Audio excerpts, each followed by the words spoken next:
So what dose from fractionation should be used for the management of the disease? The paper has, I'm not going to go into all the details, but just very importantly, they do have recommendations as far as for conventional fractionated treatment, what BED you should try to achieve, and with hypofractionated, what regimen should go reach. They review over 90 studies and has a number of different tables looking at different modalities as far as the type of fractionation with whether conventional hypofractionation, and highly made a strong recommendation that people try to at least reach a BED that's recommended this. And then very lastly, they had just a brief discussion on whether it's appropriate to use chemo, biologic and immunotherapy agent before, during, and after RT. And this is really a largely unanswered question.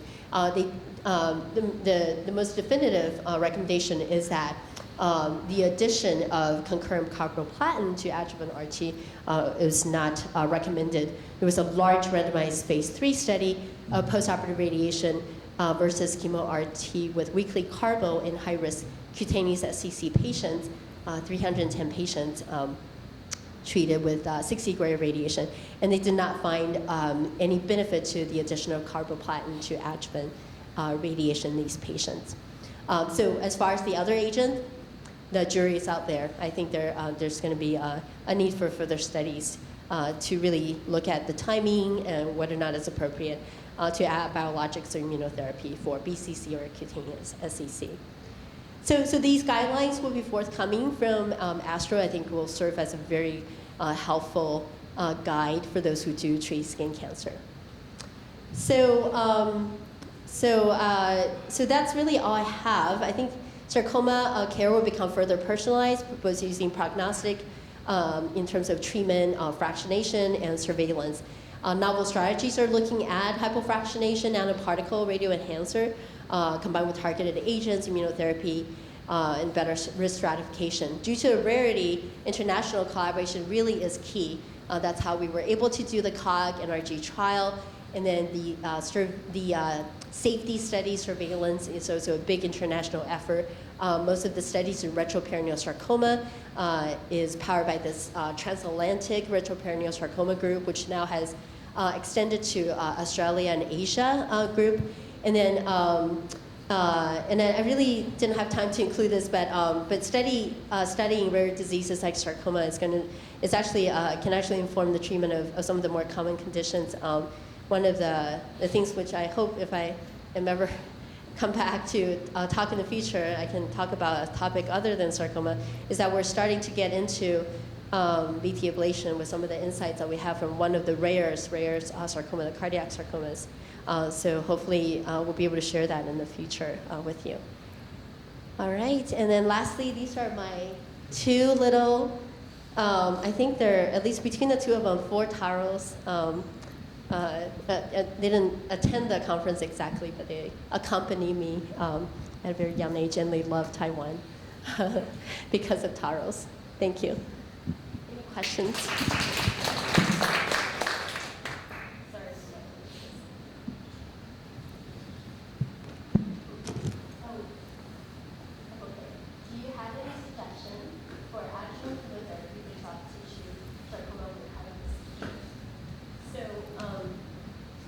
So currently, I think the evidence is strongest for doxorubicin, based chemotherapy.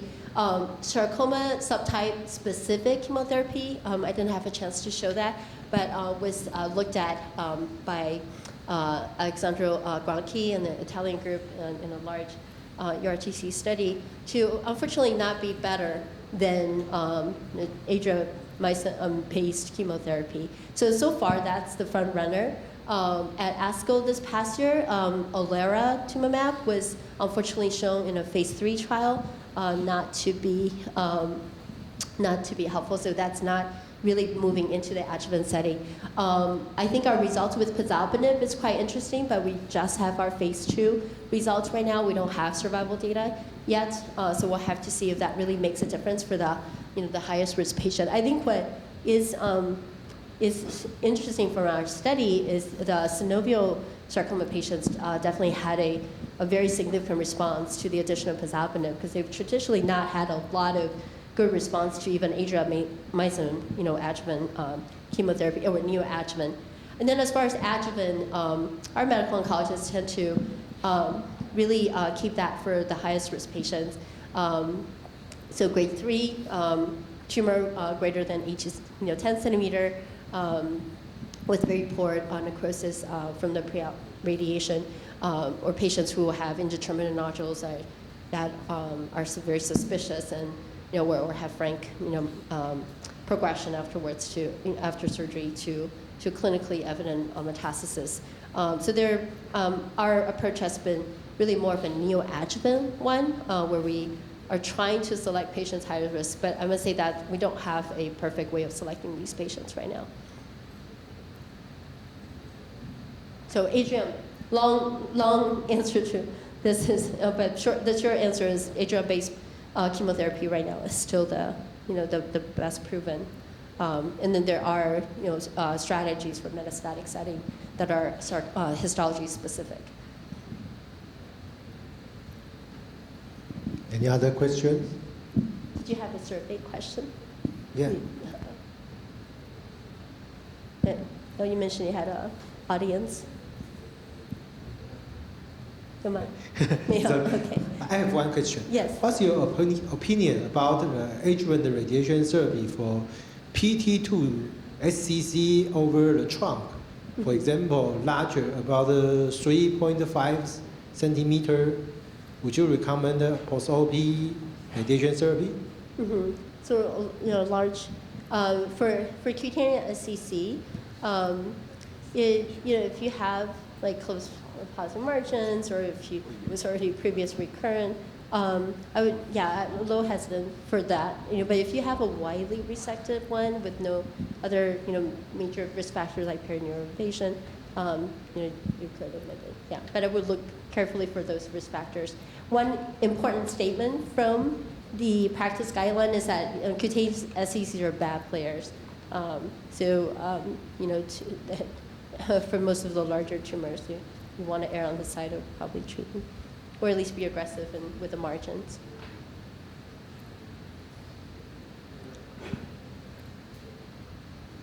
Does anyone have questions?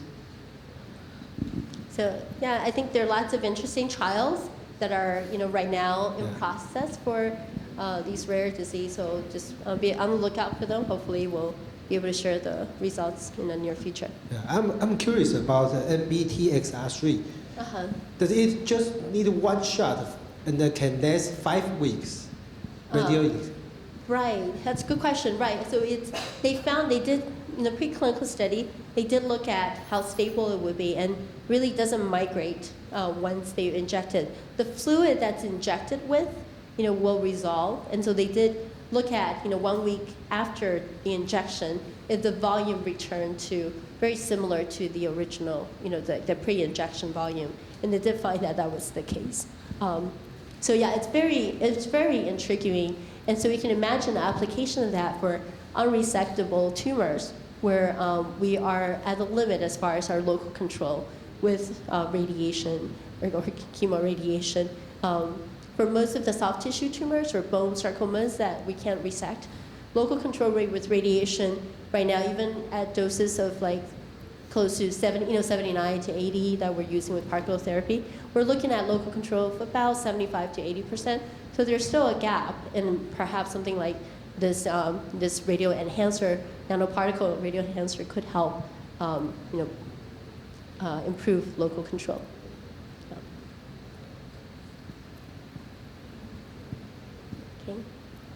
Okay, thank you. Thank you, Dr. Chen. Thank you. Please fill the online survey questionnaire.